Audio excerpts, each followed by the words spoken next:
a la carta o a la epístola de los romanos. Vámonos al capítulo 13, mis hermanos. Capítulo 13 de la carta o la epístola de los romanos.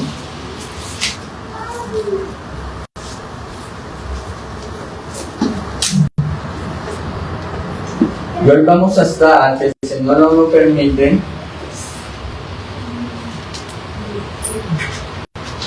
del versículo 11 al 13, mis hermanos. Bien, hace 8 días nosotros vimos que el apóstol Pablo nos decía que nosotros tenemos una deuda de amor. ¿Recuerdan? Tenemos una deuda de amor. ¿Y con quién tenemos esa deuda de amor? Con nuestro prójimo, ¿sí? ¿Y por qué nosotros adquirimos esa deuda de amor? ¿Sí? Porque yo estoy endeudado contigo y tú estás endeudado conmigo. O sea, tú me debes a mí amor y yo te debo a ti amor. Y es maravilloso que esta es la única deuda que nosotros vamos a tener, que nunca vamos a terminar de pagar, ¿sí? Porque esta deuda es para siempre, mis hermanos. Uno puede salir y decirme, hermano, ya hay que llamarte porque ya te pagué todo el amor que te debía. No lo puedes hacer, ¿no? ¿Sí? ¿O sí? ¿Sí podrás hacerlo algún día? Decirme, pastor, te dejé ya llamar porque ya te pagué todo el amor que te debía. Y yo puedo decirte, ya no te amo más, ya te pagué todo el amor. Lo siento, ya quedamos saldada esta deuda. Nunca, ¿no? Vamos a seguir amando. Y esa deuda de amor la adquirimos por lo que Cristo hizo a nuestro favor. Al morir el Señor en la cruz, en nuestro lugar, al librarnos de la ira del Padre, al soportar la ira de Dios por nosotros, mis hermanos, nosotros quedamos en deuda. Y debemos pagar esa deuda. No debemos pagársela al Señor, porque recuerden que todo es por gracia. Imagínate nosotros pagándole al Señor lo que Él hizo por nosotros, ¿cierto? Ya no sería gracia, sino sería que una obra, ¿no? Pagamos nosotros, saldamos la deuda con el Señor y ya no le debemos nada. Todo es por gracia, no podemos pagarle al Señor nada de lo que Él hace por nosotros. Pero si el Señor consideró que esa deuda no es con Él, sino es que con el prójimo. Entre nosotros debemos amarnos. Debemos tener misericordia entre nosotros, considerándonos los unos a los otros, ayudándonos los unos a los otros. Preocupémonos por el hermano, oremos por él. Amémonos, soportémonos. De pronto hay unos que tienen un carácter difícil, ¿no? Pero hermanos, por amor al hermano, muramos a esto y abracemos al hermano. Así esas cositas nos sirven de él. Luchemos con eso porque debemos amarlo, apreciarlo, ayudarlo, tener misericordia de él. Ahora, esa deuda, mis hermanos, paguémosla, no porque el Evangelio nos obligue, no porque sea una obligación, no porque la ley demande de nosotros que debemos pagar. Entonces, no nos sintamos obligados a amar al hermano, que no sea una obligación, sino que más bien sea una obra de los afectos del corazón. Sea realmente un deseo genuino de tu corazón pagar esa deuda de amor. Que no sea, mis hermanos, por obligación, sino que sea una obra de los afectos. Que por el deseo y el amor de glorificar al Señor, nosotros podamos cumplir con esa deuda amorosa de amar a nuestro prójimo. Entonces, mis hermanos, Pablo nos está dando esa instrucción, pero no solamente nos dio esa exhortación de amarnos los unos a los otros, de pagar esa deuda, sino que Pablo, desde el capítulo 12, versículo 1, ha estado dándonos exhortaciones tras exhortaciones de cómo nosotros debemos vivir para el Señor. Debemos renovar nuestra manera de pensar, ¿sí? No debemos seguir la corriente de este mundo. Debemos estar anclados al Evangelio, que el Evangelio conquiste nuestra mente y nuestro corazón para que nosotros podamos vivir una vida real para el Señor, mis hermanos. Y recuerden que el capítulo 12 y el capítulo 13 es una sola unidad, ¿no? Es una sola enseñanza. Entonces, mis hermanos, Pablo nos está diciendo que nosotros debemos entregarnos por completo al Señor. Debemos tener presente todas esas exhortaciones que ha estado viniendo Pablo diciéndonos desde el capítulo 12, y que debemos dejarnos transformar con el Señor completamente, mis hermanos. Que basta ya, es el tiempo de despertar y de empezar a vivir la vida cristiana realmente. Que dejemos de jugar a ser cristianos, a ser creyentes, y que vivamos una vida práctica en la fe, mis hermanos. Que realmente nos amemos, que eso sea una realidad, que ya no sea más retórica, ¿sí? Que ya no sea más un discurso desde el púlpito, sino que sea que una realidad. Que realmente renovemos nuestro pensamiento con el Evangelio. Que el Evangelio realmente conquiste nuestra mente. Que realmente vivamos fervientemente al Señor. Que ya no sea un discurso aquí cada domingo. Que no sea una enseñanza solamente, sino que sea que una realidad. Y eso es lo que vamos a estudiar el día de hoy en la porción de los capítulos, de los versículos, del 11 al 13, mis hermanos. Un paréntesis aquí chiquito, ¿no? Y es que al vivir nosotros para el Señor, lo estamos haciendo, ¿sí?, por un asunto de los afectos, del amor. No es para ganarnos ni la salvación, ni para ganarnos el favor de Dios. ¿Ok? Entonces, si vamos a vivir de acuerdo a la exhortación del Evangelio, ¿sí?, si realmente nos entregamos al Señor para glorificarle en todas las cosas que hacemos en esta vida, no es para ganarnos la salvación, no es para ganarnos el favor de Dios ni su bendición. Si tú piensas que por lo que tú haces estás ganando puntos para el Señor y que te estás ganando la bendición de Él, tú no has entendido el Evangelio, no has comprendido este maravilloso libro. Porque Dios ya nos lo dio todo, mis hermanos. ¿Qué podemos pagarle al Señor? Díganme. ¿Tú puedes pagarle una bendición al Señor? Que Él te sostenga, que Él te saque de ese problema, que Él te ayude, que Él te perdone. ¿Tú puedes pagarle eso al Señor? ¿Cómo no pagarle? Es imposible, mis hermanos. Es hasta ridículo pensar eso, que nosotros paguemos el favor al Señor. Ayúdame en ese problema, Señor. ¿Cuánto es? ¿Qué te debo? No, mis hermanos. Y todo es que por la gracia divina. Es porque Él ha querido bendecirnos, Él ha querido amarnos, Él ha querido salvarnos, Él ha querido mostrarnos misericordia en vez de justicia. Es por su gracia, mis hermanos. Entonces nosotros vamos a vivir para Él, glorificándole en todas las cosas, viviendo una vida correcta, santa, justa y piadosa. No es para ganar el favor de Dios, sino es una forma de gratitud. Es por amor al Señor, es una obra de los afectos del corazón. Porque amamos a Cristo, vivimos para Él y nos entregamos a Él por completo, mis hermanos. Si nosotros no tenemos presente el Evangelio, mis hermanos, si no nos lo recordamos a cada rato, si no está en nuestra mente y en nuestro corazón, pues no vamos a vivir de la manera correcta para Cristo, ¿sí? No vamos a dar en el blanco. Por eso es sumamente importante que nosotros nos congreguemos, que nosotros vengamos al culto, al estudio bíblico, a las reuniones de damas, a las reuniones de hombres, a las actividades que da la iglesia, porque, mis hermanos, es a través de la exposición del Evangelio que nosotros volvemos nuevamente a recobrar, a recordar, a enfocarnos nuevamente para dar en el objetivo, mis hermanos. Pero si no conocemos al Señor, si no indagamos en su palabra, ¿cómo vamos a vivir para Él? Si no lo conocemos, necesitamos venir a la fuente de estas escrituras para que nosotros podamos vivir para el Señor correctamente. Bien, ahora, ¿qué nos va a decir Pablo en lo que vamos a estudiar aquí? Él nos va a decir que nosotros debemos hacer una conexión entre el pasado y el futuro para que nosotros podamos vivir de la manera correcta para el Señor.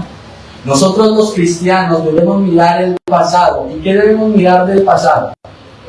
¿Qué debemos mirar del pasado? La obra de Cristo, la cruz, mis hermanos. Nuestras vidas están ancladas en la cruz, en la obra del Señor. ¿Qué hizo el Señor por nosotros? ¿Cómo nos salvó, mis hermanos? Pero también nuestras vidas deben estar ancladas ¿en qué? En el futuro. ¿Y qué vamos a mirar en el futuro? ¿O qué estamos aguardando del futuro? La segunda venida del Señor. Mis hermanos, porque les aseguro, la eternidad es una realidad. Eso es real, hermano. La venida del Señor es cierta. Y cuando Él venga será para juicio, terror para unos, pero será una bendición y será algo glorioso para su iglesia, mis hermanos. Entonces Pablo quiere que nosotros miremos tanto el pasado, pero también miremos ¿qué? El futuro, mis hermanos. Y en esa perspectiva de mirar el pasado y de mirar el futuro, nosotros podemos tener la comprensión correcta para vivir en esta tierra. Mientras estemos vivos, vamos a vivir de una manera correcta, viendo tanto el pasado como el futuro. De eso nos va a hablar el apóstol Pablo. Y quiero que miremos el versículo 11, mis hermanos, del capítulo 3.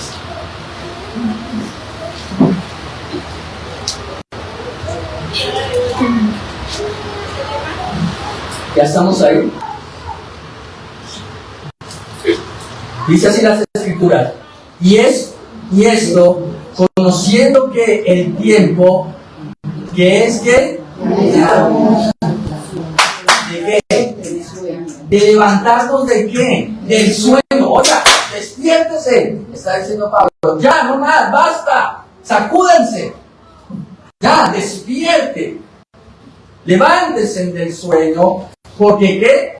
Porque ahora está más cerca de nosotros que nuestra salvación que cuando creímos. Mis hermanos, estas palabras del apóstol Pablo traen a mi mente la cena cuando yo levantaba todos los días a mi hijo para ir al colegio. Era una tarea difícil, no era fácil. Si era lunes, 5:30 de la mañana, 5, y te levántate, vamos, es hora de ir al colegio. ¿Ustedes creen que era fácil levantar? Es una tarea difícil. Y era así día tras día. Y todavía quedan vestigios de eso. No es fácil la levantada, mis hermanos. No es fácil despertar, es una lucha constante. Mis hermanos, ¿qué está diciendo el apóstol Pablo aquí? Él está mirando muchos hermanos de la iglesia de Roma, pero no solamente a ellos, nos está mirando también a nosotros, que hay muchos entre nosotros que todavía están dormidos y les cuesta levantarse. Ya saben de qué me estoy refiriendo, ¿no? Están dormidos respecto al Evangelio, como que no arrancan, ¿no? No arrancan. ¿Cuántos sermones han escuchado desde este púlpito y no arrancan? No despiertan. ¿Cuántos años en la iglesia yendo a estudiar? Tú te estás acercando más que a ese glorioso día de la venida del Señor. Ya sea que el Señor venga a través de tu muerto, que tú estés vivo y Él venga físicamente. Pero cada día nos estamos acercando a ese día. Mis hermanos, ¿y cómo nos estamos acercando a ese día? ¿Dormidos? ¿Dormidos? Basta ya, mis hermanos. Levantémonos del sueño. Despertémonos. Tomemos el Evangelio en serio. Tomemos la instrucción del Evangelio, de verdad, seriamente. Glorifiquemos al Señor, mis hermanos. Despierta. Cristo viene, mis hermanos. Entonces glorifícalo en todas las cosas que tú hagas en esta vida. Versículo 12. La noche está ¿qué? Avanzada. y se acerca que el día va a amanecer. Desechemos pues que las obras de las tinieblas, vistámonos las armas de la luz. Pablo está usando aquí una bella y hermosa metáfora de la noche y del día. ¿Qué está diciendo Pablo? Que la noche está que ya avanzada y que pronto va a amanecer. ¿Y qué nos está diciendo Pablo con esto, mis hermanos?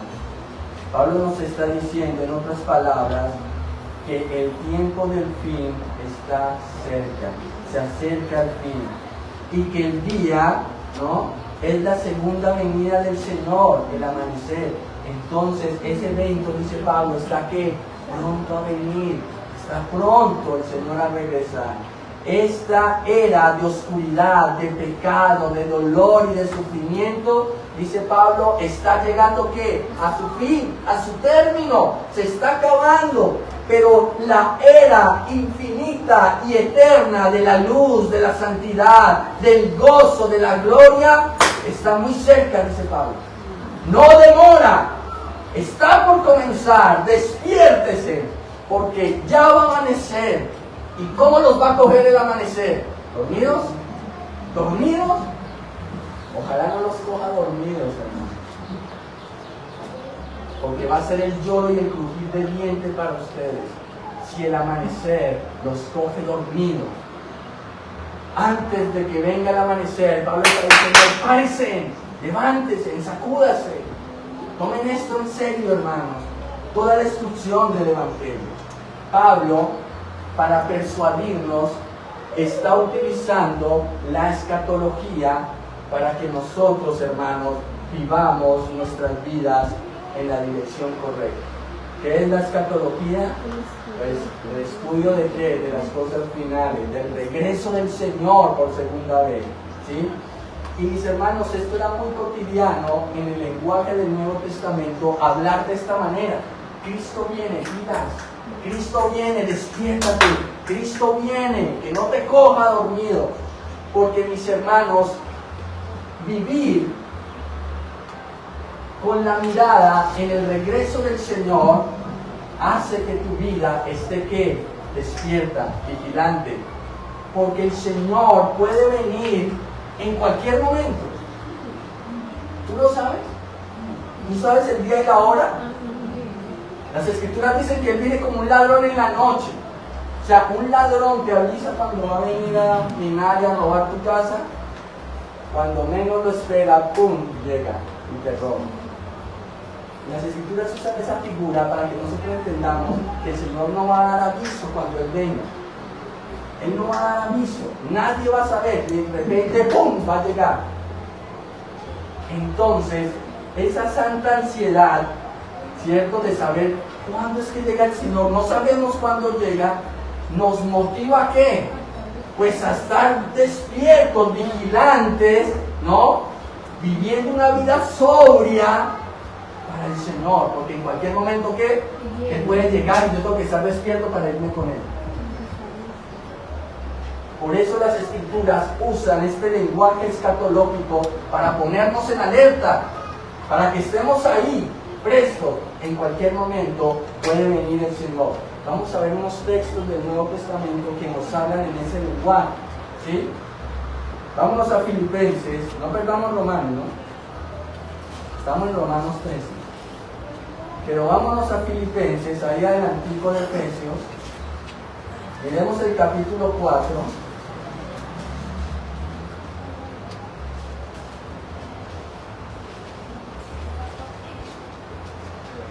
Adelantico de Efesios. Gálatas, Efesios. Creo que ya la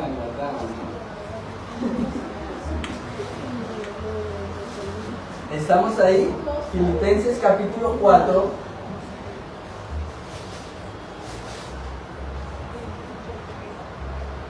Versículos 4 y 5. ¿Ya estamos ahí? Mira lo que nos dice el Señor. Dice, regocijaos en el Señor, ¿qué? Mira, ¿cuál es la invitación del Evangelio? Regocijaos.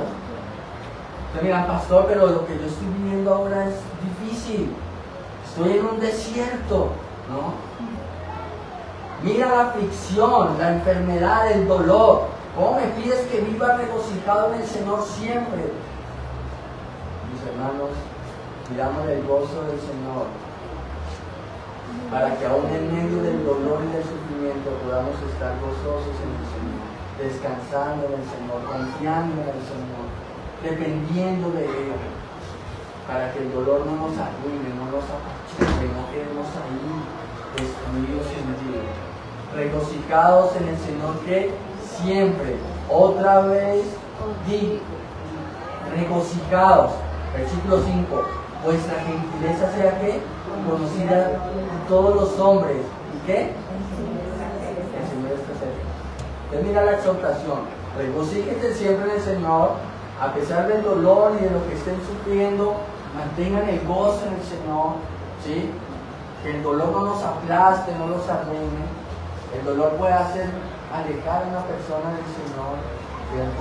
Porque puede salir rencorosa, puede salir peleando con la amargura del Señor, pero tú, Dios, eres mi Dios, mira cómo me tienes sufriendo, qué clase de Dios eres, ¿no? Y salen rebeldes, pero el verdadero hijo de Dios, mis hermanos, no va a tener esa actitud. El Señor le va a dar gozo aún en medio del dolor y del sufrimiento. ¿Y cuál es la otra instrucción del Evangelio? Que seamos, ¿qué? Gentiles, amables, que, hemos dicho, entre nosotros nos sirvamos. Seamos amables entre nosotros, ¿por qué? ¿Cuál es la razón que da el apóstol? ¿Que qué? El Señor está cerca. Está apelando al retorno del Señor. O sea, nos está diciendo, miren que el Señor viene. Entonces, pilas, mira, vivan de esa manera. Porque en cualquier momento viene el Señor. Vamos a otro texto, Santiago, ahí más adelante.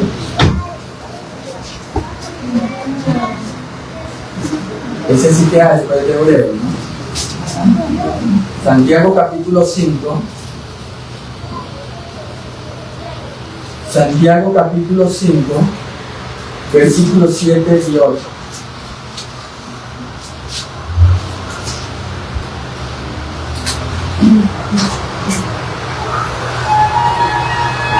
Ya estamos ahí. Santiago capítulo 5, versículo 7 dice, por tanto, hermanos, ¿qué? Tened paciencia hasta la venida del Señor. Mirad cómo el labrador espera que el precioso fruto de la tierra, aguardando con paciencia hasta que ¿qué? Reciba la vida temprana y la tardía. Versículo 8. Tened también vosotros paciencia y afirmar vuestros corazones. ¿Por qué? Esa es la razón. ¿Por qué debemos ser pacientes, mis hermanos? Yo sé que nosotros vivimos en un mundo de microondas, ¿no? ¿Ustedes saben cuál es el mundo del microondas? Así, rápido. ¿Quieren calentar algo? 5 segundos, caliente, ya. Todo lo queremos que así. Pero el Evangelio nos enseña que seamos pacientes, o sea, que esperemos en Él, confiemos en Él, porque la paciencia produce en nosotros esperanza y fe, mis hermanos. Saber que el Señor puede obrar, esperamos en el Señor. Y hay veces el Señor en su soberanía nos alarga el tiempo, ¿no? De la espera. Y bastante tiempo que lo puede alargar. Y en su providencia, hermanos, el Señor pone cosas. Y uno dice, pero ¿por qué sucedió esto? ¿Pero por qué pasó esto? Era la providencia del Señor, alargando el tiempo, ¿para qué? Para que nosotros tuviéramos paciencia, confianza en Él, dependiendo de Él, aunque eso se nos vuelva a ser el problema en que vivimos, pero el Señor nos quiere tener ahí, dependiendo de Él. Entonces no desanimes en lo que estés pasando, no desanimes, ten paciencia, confianza en el Señor, Él obrará en tu favor, hermano. Sea cual sea la solución que Él dé, mis hermanos, confía en Él, depende de Él, aunque la espera se haga demasiadamente larga y eterna. Pero la razón de nuestra espera es porque el Señor viene pronto, mis hermanos. Debemos vivir de esa manera, ¿se dan cuenta? Otro texto para terminar, Primera de Pedro. Ese sí está ahí detrásito de Primera de Juan. Ahí, Santiago. Está entre Santiago y Primera de Juan. Están las dos cartas de Pedro. No, claro. Las dos cartas de Pedro. Primera de Pedro, capítulo 4, versículos 7 y 10. Mira cómo habla el apóstol aquí. ¿Estamos ahí? Primera de Pedro, capítulo 4, versículos 7 al 10. ¿Estamos? Dice, mas el fin de todas las cosas, ¿qué? ¿A qué está apelando el apóstol Pablo? A la venida del Señor, la segunda venida del Señor. ¿Con qué razón o con qué propósito? ¿Para que estemos pilas? Bueno, ¿sí? Para despertarnos y estar ahí atentos. Sigue diciendo, mas el fin de todas las cosas se acerca. Sed pues que sobrios y velad en oración, hermanos. Dependencia del Señor, sometidos al Señor. De esa manera debemos vivir nosotros. ¿Se dan cuenta? Versículo 8. Y ante todo, ¿qué? Tener de vosotros ferviente, porque el Señor viene pronto. Tengamos ferviente amor entre nosotros, porque el amor, ¿qué? La multitud de pecados. Dice el Señor, ¿no? Versículo 9. ¿Qué? Hospedado los unos a los otros, sin murmuración. Sí, este hermano solamente la murmuración. Sí, este hermano no es desordenado. O sea que un día en mi casa era terrible. Nada de eso. Nada, mis hermanos. Porque el amor cubre esa multitud de pecados de falta. O es que tú eres perfecto, pues. ¿Tú eres mejor que el hermano? No. Todos somos pecadores, hermano. ¿Qué más, mis hermanos? Versículo 10. ¿Qué? Cada uno según el don que ha recibido, ministra a nosotros. Sirvámonos con los talentos que el Señor nos ha dado, con los dones que el Señor nos ha dado. Sirvámonos los unos a los otros, mis hermanos, como buenos administradores de la multiforme gracia de Dios. Entonces, ¿a qué está apelando Pedro? Pedro está diciendo que debemos vivir de esta manera. ¿Por qué? Porque el Señor viene. Entonces, mis hermanos, que la verdad de la segunda venida del Señor sea el sol que ilumine el cielo de nuestra existencia, para que nosotros podamos vivir para la gloria del Señor aquí en la tierra. Que la segunda del Señor sea para nosotros la estrella polar que nos conduzca a puerto seguro, mis hermanos. Que tengamos presente en nuestra mente y en nuestro corazón la segunda venida del Señor, para estar despiertos, vigilantes, para que no nos coja dormidos cuando el Señor venga por nosotros, mis hermanos. Mantengámonos en la luz y en la sobriedad, hermanos. Desechemos las tinieblas. Las tinieblas indican tropiezo, depravación, desesperanza, rebeldía, crueldad. Y la luz indica aprendizaje, amor y gozo. Volviendo a Romanos, capítulo 13, Pablo termina el versículo 12 hablándonos en términos militares y nos dice que nos vistamos, ¿qué? Con las armas de la luz, ¿no? Dice, y vistámonos las armas de la luz, mis hermanos. Mis hermanos, un buen soldado, no afloja en su servicio, en su misión, mis hermanos, en su tarea. Él va a perseverar, aun si esto le cuesta la vida.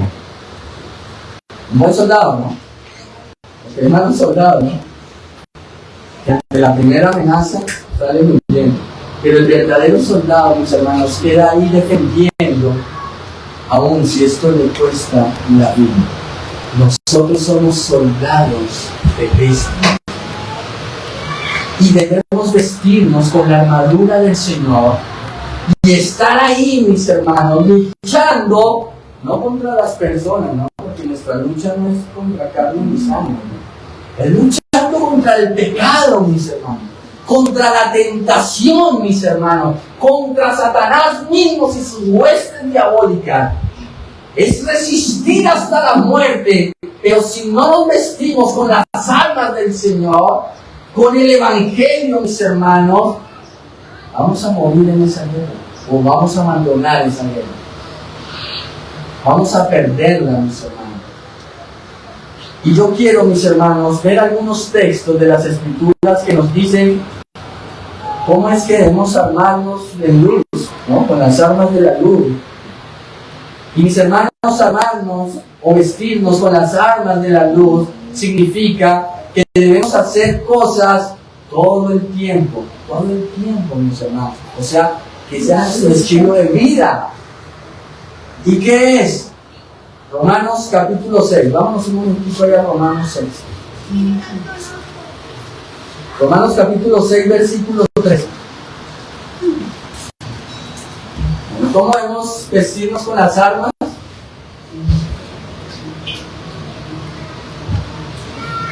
Con esas armas de luz, pues de la siguiente manera, versículo 13, capítulo 6. Ni tampoco presentéis que vuestros miembros al pecado como instrumentos de iniquidad, sino presentaos vosotros mismos a Dios como vivos de entre los muertos, y vuestros miembros a Dios como instrumentos de justicia. ¿Cómo es nosotros vestirnos con esas armas de luz? Mis hermanos, luchando contra el pecado. Pero la instrucción, no presentemos nuestros miembros, nuestros cuerpos al pecado como instrumentos de iniquidad. Entonces eso implica una lucha feroz contra el pecado y la tentación, mis hermanos. Otro texto, 2 de Corintios, capítulo 9. Allá adelantico de Romanos, pero la segunda carta de los Corintios. Capítulo 9, versículo 7, mis hermanos.